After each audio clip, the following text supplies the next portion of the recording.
Welcome back everyone for the final time. This is our last set of watercolor painting techniques. We have 5 more to complete, and after that we have completed 21 different watercolor painting techniques. You have 21 different techniques at your disposal that you can use anytime you are doing a watercolor painting. The first one that we're going to start with today is salt. Actually, before we get started, let me rewind here for a second and point out a few things you're going to need for these last 5 techniques that are different from what we have been using. So again, you still need to have your watercolor painting set, your watercolor brushes, a cup of water, paper towels. This time you also need to have a sponge of some kind. A sea sponge would be best. This is just a household kitchen sponge that I cut up, but if you have accessible to you a sea sponge that has a lot more texture to it, and that would be even better than a regular sponge. You need to have some salt accessible to you. I have some here in a cup. You need to have a piece of sandpaper, does not matter what grit it is, and you need to have a watercolor colored pencil. This is not a regular colored pencil. This is a watercolor colored pencil. So this is going to dissolve in water, and you'll see later what that looks like. But you want a sharpened watercolor pencil and some sandpaper. If any of these things are not things that you have at home, if you are doing this via cyber or homebound instruction, just do as much of this as you can, and you can omit the ones that you don't have the materials for. If you're doing this here with me in class, then I will be providing all these materials for you. All right, so let's get into this today. The first one that we're going to start with, like I mentioned, is salt. I'm going to wet my brush and choose a color.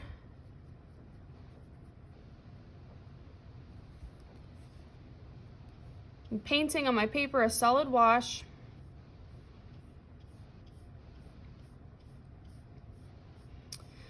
We're going to splatter some salt on top of this paint, and the trick with this is we have to wait until it is nearly dry for this to work correctly. So I'm going to start off by just kind of letting this sit for a few seconds, maybe like 30 seconds. I'm looking for a shine on the surface where my paint's not really moving around anymore, but it appears to be shiny. And then once I see that beginning to happen, I'm going to pick up some of my salt and I'm going to sprinkle it on top. I don't want any large clumps of the salt, I just want it to be scattered. And that is going to start picking up the paint from my paper, and you'll get these almost like snowflake effects.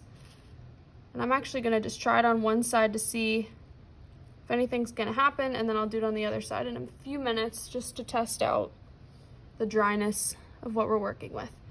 Also, as you're doing this, you need to let that salt dry on the surface with the watercolor paint. So this is going to completely dry before we brush any of the salt off, just to give it the full ability to pull up any of the paint that's around that area. While we're waiting for that one, we're going to do the sponge. So I need to choose what color I would like to use for this. I think I'm going to do green. I need to activate my paint, but I'm not going to use my brush for this. I'm going to use this sponge. So I want to put some water into my paint well, clean off my brush, set that off to the side, and I'm going to use my sponge instead. I'm going to wet this just a little bit so it's not as solid as it is right now. I'm going to dip this into my watercolor paint, try to get this whole side covered. I'm just wringing out some of this water too, because I don't want this to be a soaking wet mess. I just want it to be wet enough that I can actually push it into the paint well and it's moldable. So now I'm just dabbing on my paper here, and we're getting this spongy texture with a sponge. So this is something that you could utilize for your paintings as well. Rather than applying the paint to the paper with a brush, you can use a sponge if you desire that type of effect. I'm going to clean out my sponge here just by wringing it in my water, setting that off to the side when it's void of paint, and then it will dry back up again and someone else can use it. And I can see here, I'm going to stop and look. I'm seeing some of that beginning to happen. I'm going to put some salt on the right side now and test that out since it's dried a little bit more. but I'm getting these blooms that are happening with the salt, where it's pulling up my paint in that area, and it is making it white, the white of the paper underneath. We're going to do the water splatters and blooms section. Next, we need to set ourselves up with a base layer. I'm gonna use, I think, purple for this one. I haven't done that in a while. Again, just like for the salt, I'm giving myself a nice base layer first. That's a solid wash. We're also gonna let this one sit for a few seconds to dry a little bit, and we will be then splattering water, just with your finger. If you have a spray bottle, you could use that as well. We're gonna splatter some water on the surface and see how the paint reacts as we're splattering just plain water onto what we've already painted on our paper. So in order for that to work successfully, we need to wait for this to dry for a few seconds. So we're gonna do that. And while we're waiting, we're going to start the opaque versus transparent box. For this one, you need a Sharpie, which I failed to mention earlier, or some form of marker that is not water soluble. I'm just gonna draw for myself a line. It's okay if you have a colored Sharpie or a black Sharpie. I mean, you can draw any shape as well. It doesn't have to be a line, but I just want to show you, depending on the amount of water you use, which you may have determined at this point already, you can get an opaque version of your color and a transparent version of your color. So we're gonna paint over top of this in a second, but as I see this starting to dry here, again, I'm looking for that shiny surface that we were looking for with the salt, where the paint's not really moving around anymore, but the surface is shiny. I'm gonna dip my fingers into my water, and I'm going to just splatter paint on top. And can you see that these blooms are starting to form? So the reason that this is happening is the paint that is now wetter on top, the water that I just added, is wanting to spread out in the areas that are already dry. So it's pushing the paint away from the water areas, and we're getting these sections of concentrated color around these blooms. So this, again, both of these can kind of give you like a snow effect if you're looking for something like that in your work. It's just a textural look that really does give the illusion of snow, or something that looks like snow. We're gonna do something else here in a second on the right-hand side, but we'll wait for this to dry a little bit more. And while we're waiting, we're gonna do the second part of this opaque versus transparent box. I'm gonna choose an orange.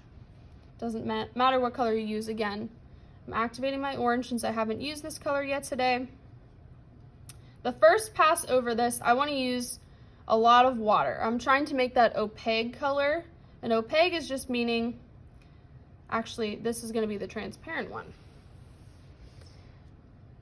So see how I can see through my orange, and that is allowing us to see the dark line behind it. So this is transparent. We're able to see through our color to the background, which is our black line. And now in trying to make something that is opaque, meaning that it's thicker, it's dense, we can't see through it, as well as the transparent, I don't want to have as much water on my brush this time. So I dried it off, and I don't want to have as much water in my paint. So I want this to be really concentrated with paint and less water. Now, because this orange is a lighter color to begin with, it already has more of a transparent nature. So I'm adding one layer here, and I'm gonna let this dry a little bit. You can see in the middle here though that it is a little bit more opaque than it is over here in the transparent side. But I'm gonna go over that again once it has dried a little bit more to make it even more opaque where we can't see through it as much. While we're waiting for that to dry, we're gonna go back up to the bloom section. I'm gonna use red, I think.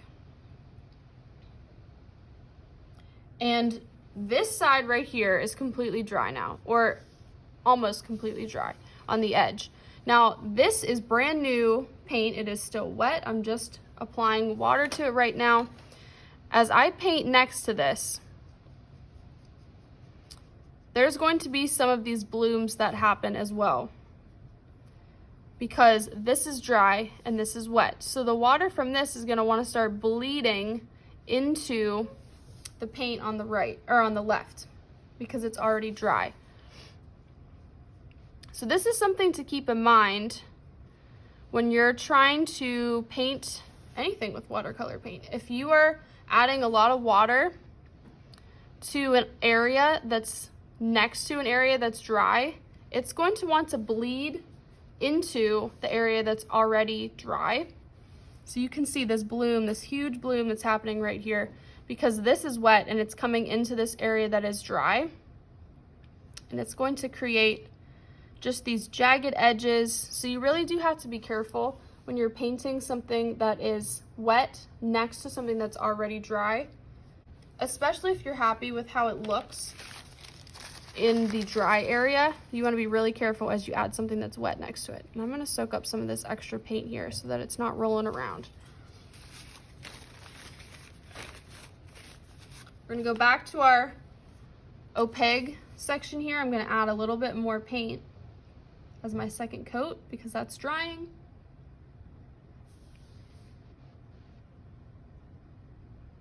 I can even, instead of painting back and forth, just dab my paint on top. Now this would go a lot faster if I had chosen a color like a blue or a purple or a black that already has that opaque characteristics because it's a darker color to begin with.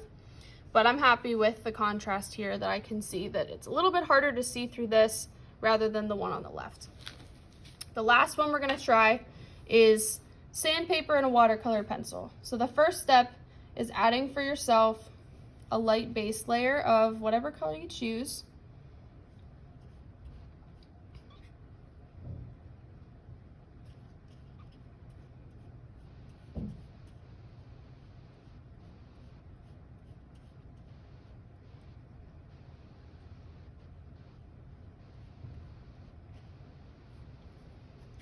Now I'm going to use my watercolor color pencil and my sandpaper.